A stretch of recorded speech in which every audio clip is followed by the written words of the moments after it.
when you guys are throwing your X straps, you want to make sure that that X that you see right there is as close to the center of the load as possible. That way, if you do have a load shift or your load comes forward on you, it's braced from the center to equally restrict the weight of the load from coming forward on you.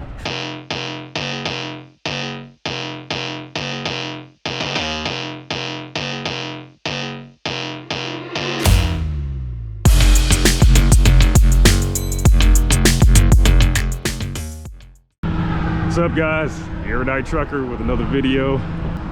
Drywall today, in addition to some other things.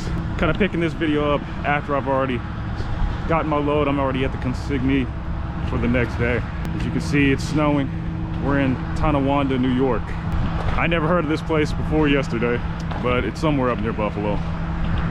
When I got here last night, or I guess this morning, it was like 12:15 a.m. when I got here last night. It was a short haul, like 4 hours from where I picked it up in Pennsylvania. But when I got here last night, it was raining. Not heavily, just slightly, a little bit of rain. When I got up this morning, opened my curtains, got out of the bunk, saw all this snow. Well, the snow on the side, it wasn't that thick. Like some of it, that was already there, but the ground here, there wasn't really any snow on it at all.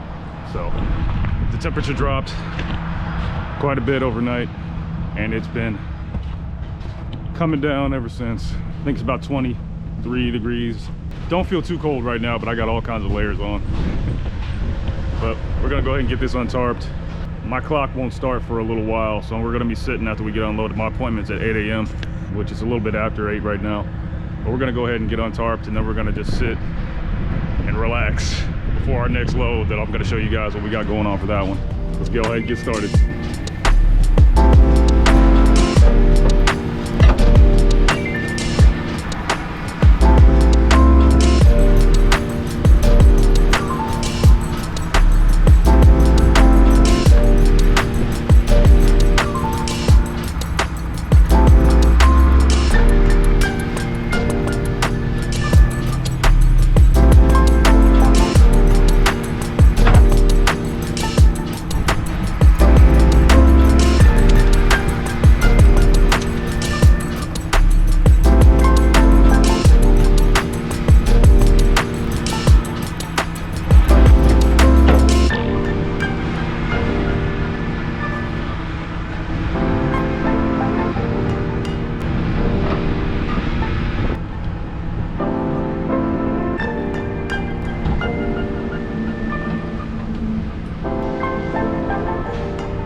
Guys, how I said it was raining last night when I got here, and it's snowing now. One of the really annoying and time-consuming parts about flatbedding in the winter is dealing with your equipment in the snow. So it was raining last night, so these straps got wet the way I had them fold them up, that way that I had them folded up, right? So now overnight they froze into this hard position. This one's falling out a little bit, but the ones farther down the trailer, they're all winched together really tightly, so they're like stuck, like glued together. I had to take each one out individually and unwrap it so that it would fit back to the spool so I can take it off of the winch. I got to do that 12 separate times, 6 on each side of the trailer.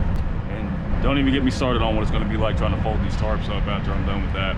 I don't like dealing with tarps in general, and I even more so hate it in cold weather like this.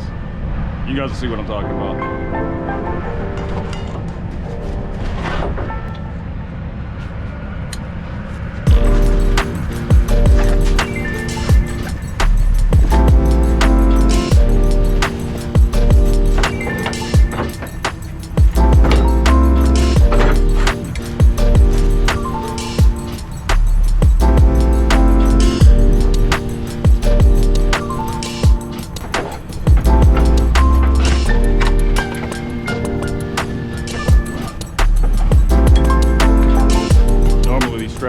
Right out, and they just slide right through really easily. Now I gotta tug on each one and straighten it out a little bit for it to come out the way that it needs to. It's a little bit annoying. more like a lot annoying actually. There's not really any trick that you can do to deal with it as far as like making it happen faster, aside from having like, you know, a blow dryer or something. Melt this ice a little bit, but it is what it is.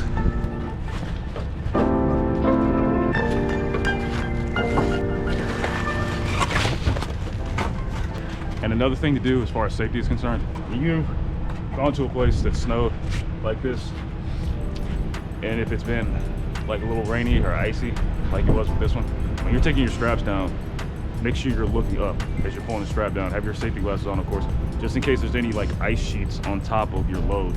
So when you pull your strap down, if there's a sheet of ice or something like that, or a heavy block of snow that's hardened, it doesn't come down and hit you on the head. You don't want those problems, you know. Cut yourself on a piece of ice hitting you in the face. It happens.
Strap winder was having a little bit of trouble rolling this strap up. It's not because there's anything wrong with the strap winder or my drill, it's because this is still cold, it's hard. It's not easily bending like it normally would to spin it up easier. On each of this thing doesn't want to roll up because it's so cold and wet still. Well, it's not wet, it's frozen, so I got to do that with each one of these straps. It's taking a lot longer than normally would for something like this. A lot longer. I hate the snow. I don't like being up north in the wintertime either. But I'm getting paid, so I'll deal with it.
You guys saw me walking on top of the tarps after they're folded. That's to squeeze all the air out of the tarp, so it'll fold more compactly when you start rolling it.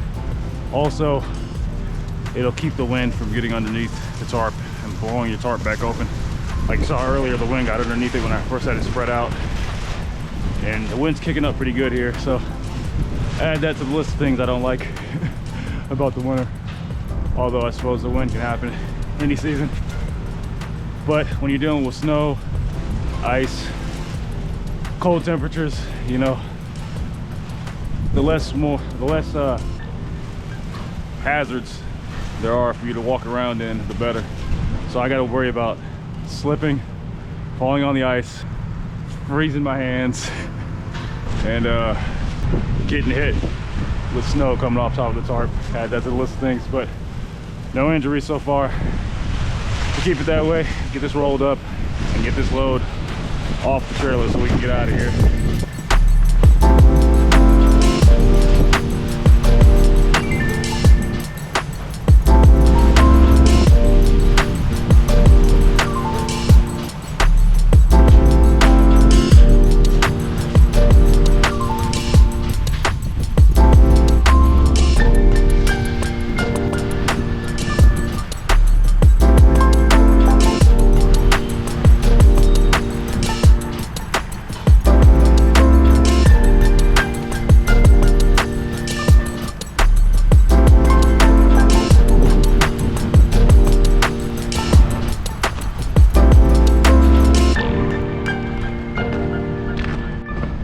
Guys, got my tarps rolled up, and as you can see, this is a lot bigger than it normally is. It almost looks a little bit like a rose, actually, funny enough. But with this, like I was saying, in the wintertime, the tarps don't want to roll up tightly because they're cold, and they're not very flexible when they get in weather conditions like this. So this is obviously not going to fit in the headache rack. I'm gonna have to put it on the deck of my trailer and strap it down. Now normally the company doesn't want you to do that, you know, because potential theft hazard if you walk away from the truck. But the load that I got coming up after this one is actually going to use these lumber tarps, so it won't hurt anything. Because ordinarily I wouldn't do this. Definitely wouldn't do this if I was going home for the weekend. I wouldn't leave my tarps on top of the trailer or anything, but I'm going to be with inside, and like I said, I'm going to use them at my very next stop, so we'll be good. And another thing, with this weather being the way it is, you don't want to pick this lumber tarp up. I can't remember how much it weighs. If it's like a 90 pounds, 100 pounds, 50 pounds, I don't remember. But regardless of what it is, you don't want to pick something like this up with the normal technique, like the deadlifting kind of technique that you would use to lift something heavy like this, and then have to walk across this snow, which in sections out here, there's ice underneath this snow just below. You don't want to be walking, carrying a load on you, and then step on some ice or some snow, slip. You could twist your ankle, break your leg, you know, hurt yourself in all kinds of ways. So what I do to get around that, and also it'll save your back, your lower back in the long run, not having to pick up tarps, I went out and got myself one of these here, a little hand truck. And let me set it up for you guys, see what I'm talking about. This thing folds out just like this, and I'll just put it down on the ground, and let's see if we can get me in action using it here.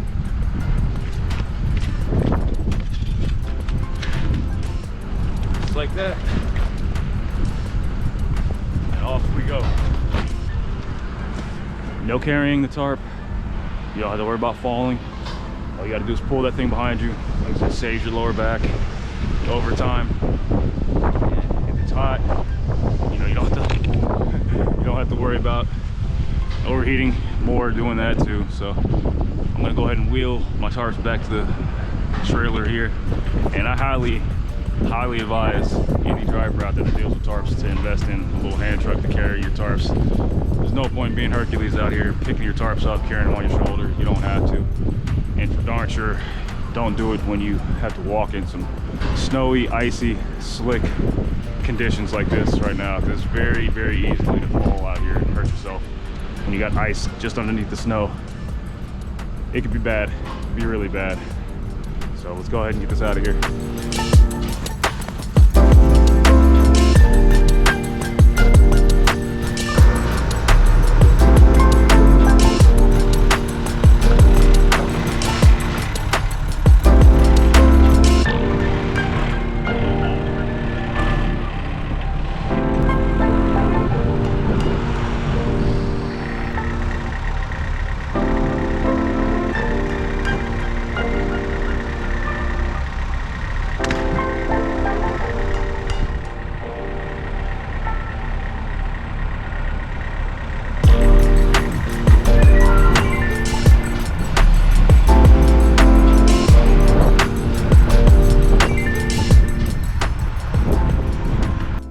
Finally unloaded, done with that treacherous environment out there that I had to unsecure that load in this morning. That was not fun. It took a whole lot of time just because of me having to move slower because of my straps being frozen and, you know, tentatively walking around, because like I said, there was snow everywhere, like I showed you guys, and then there was ice under certain parts.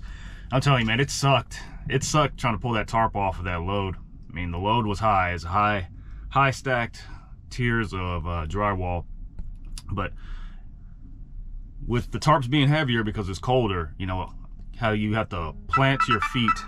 You have to plant your feet when you're trying to pull the tarp off. Now imagine trying to plant your feet and pull when the ground is slick. So I'm like pulling a little bit, my back foot's trying to slide, I'm trying to re-establish my foothold and pull that tarp, all while the wind is trying to blow the tarp in another direction. You know, it was a mess. I got it done, didn't get hurt. And we're unloaded now, as you guys saw. I already have my next load dispatched to me. It's about 2 hours away in, let's see, what part of the town are we going to? I can't remember where I'm supposed to be picking up from. Angelica, New York. That's another place I haven't been to. It's in upstate New York though, not too far from Buffalo.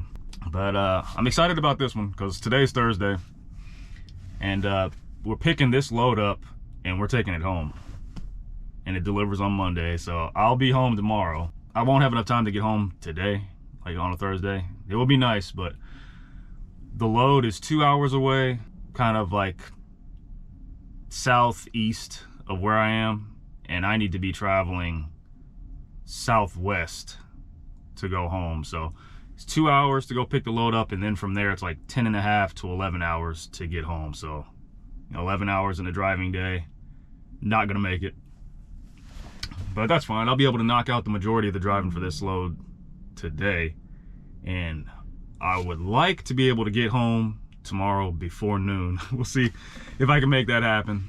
It all depends on how long it takes for me to get loaded and secured at the next place for me to get on the road. But I am happy to be going back down south again. I know once I get past a certain point down in Virginia, the snow is not going to be around anymore, you know, so I'm looking forward to that, because back home it is about 60 degrees in North Carolina where I live. So, and I know it's not snowing for certain. I know it's not snowing. Might be raining a little bit, but it's definitely not snowing.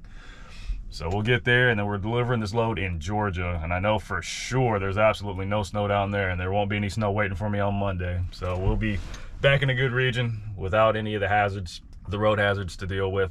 I think I'm gonna go ahead and snag a little bit to eat while I'm waiting for my my 30 minutes for my duty of unload, and then I'm gonna eat a little bit, and we're gonna head on out, get this next load picked up, and go home.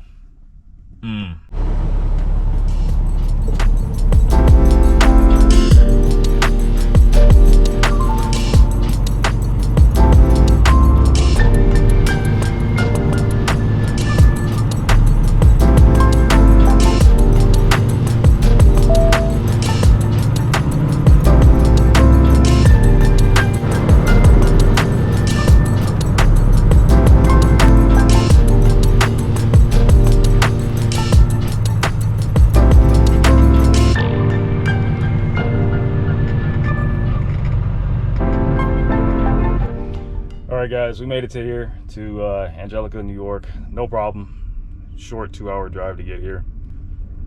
We're already getting loaded, actually. Pretty much started getting loaded as soon as we got here. There's nobody here at all. And we're getting loaded really fast. This load's gonna be super easy to secure. You know how the standard lumber loads go, so it's gonna be X straps across the front, and then the appropriate number of straps going down the length of the trailer. And that is to be determined once we actually get out there and start throwing straps. I'm going to take a look and see what we need, and then we got to throw the good old tarp up there. My favorite part of the job, the tarping. But the wind died down, so I don't have to worry about getting blown off the trailer while I'm up there. We've got looks like a 11-hour 45-minute drive to get down to North Carolina to go home. So we're definitely not getting there today. I think I have about 9.5 hours on my clock now, because I had to use that 2 hours for the drive here. Now I got, yeah, like 9 hours 15 minutes roughly. So we're gonna drive It's around noon right now, around 1. I think I'll probably drive till 9 p.m., 9 or 10. There's no crazy rush because that's going to be the vast majority of my drive time, and I'll have a really short time to drive in the morning to get the rest of the way home. So we'll see if we can get some footage of ourselves getting loaded. It's you can catch it in the mirror right there, guys, putting stuff on the trailer. We'll see if we can get some shots from outside. The ice isn't as much of an issue as it was this morning when I was getting unloaded. That sucked. That really sucked. But we made it through. I don't think I have to do anything special here at this place. It looks like I'm getting like wooden planks, and this is going to be really easy to deal with. It says that it's supposed to be 47,000 pounds, but that's yet to be determined. You can never really know with these lumber loads because, like, you have the amount that it's supposed to weigh, but the weight of lumber can adjust based off of like the moisture content of the load. Right now, I don't think there's really much weight on it, like from the snow. This lumber looks pretty clean, and I don't think that it is saturated with water, even though they have it all staged outside. So I think that we'll be fine. But with most lumber loads, I still like to go to a cat scale after I'm loaded, just to make sure that I know what I have, and then also I know how much fuel I can put in the truck along my route. You know, you don't want to overfuel and be too heavy on your drive axles. And then come across a DOT scale and you have to weigh through there, and then you face getting an overweight ticket. So we're gonna go ahead and cross our I's, or I'm sorry, cross our T's and dot our I's and make sure that that we're legal and nobody can mess with us when we're driving home. Don't want that kind of buzzkill in my life today. So let's go ahead and get some footage from outside if we can. I'll get a better posting, and then we'll go ahead and get ourselves strapped up, tarped up, and get on our way down south to get away from this winter snow.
Guys are throwing your X straps, you want to make sure that that X that you see right there is as close to the center of the load as possible. That way, if you do have a load shift or your load comes forward on you, it's braced from the center to equally restrict the weight of the load from coming forward on you. You can save your butt for sure.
right, guys, I got the front cinch down. As you can see, I just rolled out the very front of the tarp. I didn't entirely rolled out the front tarp. The rear tarp is completely rolled out and secure, but the front one still close so that there's weight on it still. Now I opened up the front and spread it out enough so that I could get access to these D-rings, and then I attached a bungee to the D-ring and then to the trailer on both sides. That way, if the wind blows towards me while I'm on this load, it catches underneath the tarp like that. It does not pick the tarp up, blow the tarp directly into my face while I'm on the load, and blow the tarp and me off of the trailer, crashing down.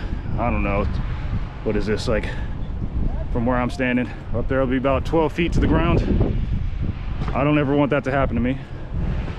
Now I don't have to worry about that.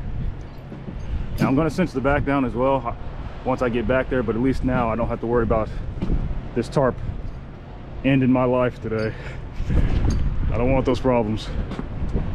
Now you guys have a little trick that you can use to save yourself some stress of your tarp blowing off while you're putting it on your load. And also now you have a little safety tip on how you can keep yourself from getting blown off, or one of the tactics that I use at least. Now the wind, fortunately or unfortunately, is blowing towards me while I'm on the trailer today, so I don't have to worry about the wind blowing from the rear where it's not secured and blowing me off in either direction. And kind of I have the tractor here as a little bit of a windbreak to help me out as well. But let's go ahead and finish so we can get out of here. Oh, and another thing before I finish up, when you guys saw me jumping down off the trailer, climbing down, make sure that you land even footed, like land on the ground with both feet, okay? Because not only is the deck of the trailer here today, it's wet from the snow, but also if you land unevenly on one leg, you could twist your ankle, break your ankle, slip and fall off the trailer. All kinds of things can happen to you. So be sure-footed and try to hold on to something when you're coming down. Don't just jump off. Like, you could turn around and have your hands facing this way, but I couldn't do that today. Normally I would do something like that, but this tarp is still slick and icy in some spots from the load that I had this morning. And as you can see, there's snow on top of the tarp, and which is also the reason why you guys saw me crawling on top of there. For one, I'm not trying to stand on top of a load with the tarp that could possibly blow over and have the wind blow and myself slip and fall off of the tarp and the trailer, crash down to the ground and hurt myself. And plus, when you're crawling, you know, you can use your own body as weight to kind of keep the tarp where it is while you're pushing everything out. And you also have a lower center of gravity and you're less likely to lose your balance and fall off. So just keep that in mind, you know. And also make sure you got that helmet on. This place doesn't have any fall protection, like no harnesses, no ladders or anything, so it's just me, myself and I, keeping me safe up on top of that slick, icy tarp with this wind blowing. So make sure that you do everything that you need to do to protect yourself, because you can get hurt really bad doing this job if you're not cautious. Really bad, really bad. All right, guys, here we are. Finished product, everything's tarped, looking good. I love it when the tarp falls out perfectly. Oh, got a hole down here. There we go.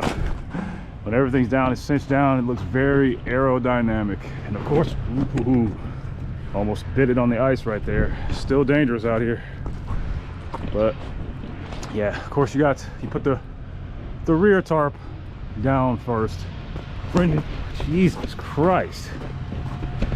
You're trying to kill me out here. I slipped twice. 2 different spots out here. My gosh.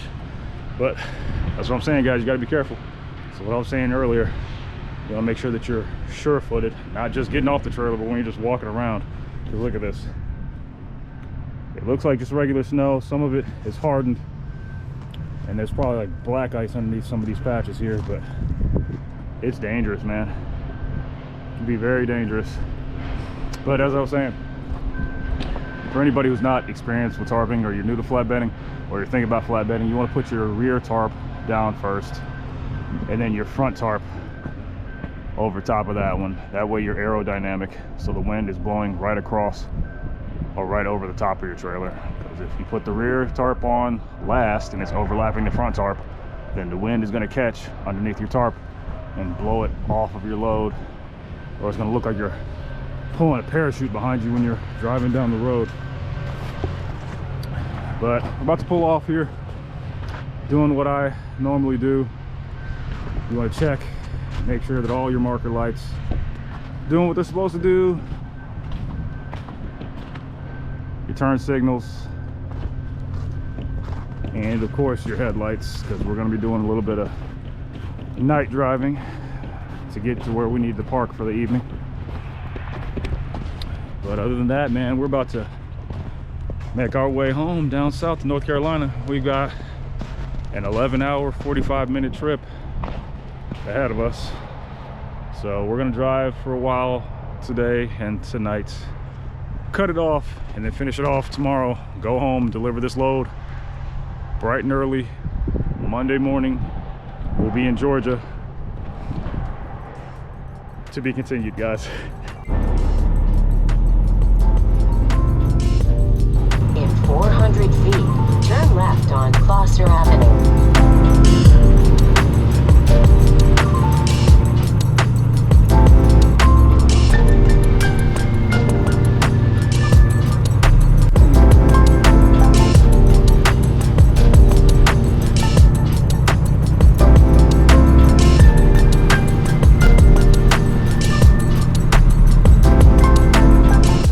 What's up, guys? It's Monday morning. Had a good weekend. Getting this load taken off the trailer right now, and we're in Georgia, Union City, just west of Atlanta. And as you can see, no snow. No snow, thankfully. There's still precipitation, you know, it's raining, but I'd rather deal with that instead of the snow, and it's a lot warmer down here. You know, I'm not opposed to snow as much as I've been complaining about it in this video. I mean, I don't hate the snow. I grew up in Cincinnati, Ohio. We get way more snow than they get, you know, down here. So I'm used to it. I'm used to driving in it. But, you know, it's just the added hazard of dealing with the snow that I don't like, you know, slipping and sliding around when you're working, and having to watch the roads even more carefully, you know, and be even more of a defensive driver, you know, watching out for everybody else driving around you in those conditions. So that's all. I had a heck of a time yesterday. You know, I left about 2 p.m. yesterday, just because I was trying to get to a parking place early. Like, I was only 4.5 hours away, so I didn't have to leave that early. But with this place being near Atlanta, I knew parking was going to be, you know, bad, you know, parking availability. You know, I went to a Petro that was just outside of Atlanta, and it had over 400 or so spaces from what my information was telling me when I was looking up on Trucker Path, and my truck GPS as well. So I was like, that place should be a win, but I still want to get there a little bit early, just in case some other guys or a bunch of other drivers have the same idea that I do. And I got there around 6:45. But the thing about it, like, that place was paid parking, so you get 2 hours free, and then after that, you know, you have to pay $25 for basically a whole day. You know, and I didn't want to do that. You know, I don't pay for parking. I never have, and I don't ever intend to. You know, I'll figure some free option out, you know, or find some little tucked away cubby hole, which is what I had to do yesterday. I went in there, saw I had to pay for that. I was like, yeah, nope. Nope, not paying 25 bucks to sit for 10 hours. I'm not gonna do it. So fortunately, I'm familiar enough with this area, you know, that I had an option that I thought of, and I kind of threw a Hail Mary pass, hoping that, you know, this secondary place, which wasn't an official like truck stop, you know, I was hoping like this place will be available to me when I show up. You know, if that place had not worked out, I honestly I don't know what I would have done. You know, I might have had to have just chanced it, you know, driving straight to the consignee and trying to, you know, park in their lot, you know, even though it says that there's no parking. I don't know what else I could have done. You know, you can't, I'm not gonna park on like a ramp or anything, you know. Anyway, I think in Georgia it's illegal to do that anyway. So, well, fortunately, my little cubby hole that I had chanced worked out for me, and I was able to sleep there peacefully. Nobody bothered me, and I got here about 7:30 this morning, and we're getting unloaded right now, as you guys can see. You see in my mirror right there, guy getting everything unloaded. He's almost done. And this place, you can't be outside of the truck anywhere while they're unloading you. So I'm not gonna be able to get any like footage of the truck actually getting unloaded from the outside. But I think we'll cut it right there, guys, because he's just about finished with me. I gotta put in my empty. So, Erudite Trucker, out. Catch you guys in the next video. Thanks for watching.